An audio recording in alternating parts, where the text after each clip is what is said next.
Voilà la question qui se pose aux femmes. Est-ce que les femmes sont capables d'aller compétir et de rechercher le pouvoir par elles-mêmes? Je précise qu'en Afrique, on a eu quelques femmes présidentes de la République, mais seulement dans les pays anglophones. Aucune à ce jour dans les pays francophones, sauf une parenthèse d'exception en République centrafricaine où pendant une transition, les hommes ont convenu qu'une femme pouvait mieux faire la transition qu'un homme. Donc, le défi des femmes, quand elles sont en politique, et pour parler de l'égalité politique entre hommes et femmes, c'est d'avoir les postes de responsabilité qu'il faut dans les partis politiques. Parce que sans cela, qu'est-ce qui arrive? C'est les hommes qui investissent pour les femmes.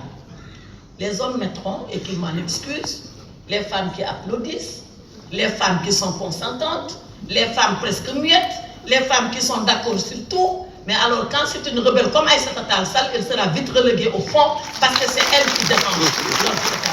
Voilà le problème pas de l'égalité, de l'inégalité que les femmes vivent dans les partis politiques. Et pour s'en sortir, parce que chaque fois qu'on a fait le constat, il faut dégager la perspective. Pour s'en sortir, les femmes qui sont volontaires à entrer en politique doivent comprendre une chose. Elles doivent comprendre que la règle du jeu en politique, elle est tracée par les hommes. Elle a été fixée par les hommes. Et à compétir, on doit compétir à armes égales dans un jeu dont les principes, les règles et les conditions ont été définies par les hommes. Et c'est la raison pour laquelle, quand une femme arrive en politique, elle a fait le parcours de combattant que personne ne peut imaginer faire pour être là où elle aspire être. Mais la solution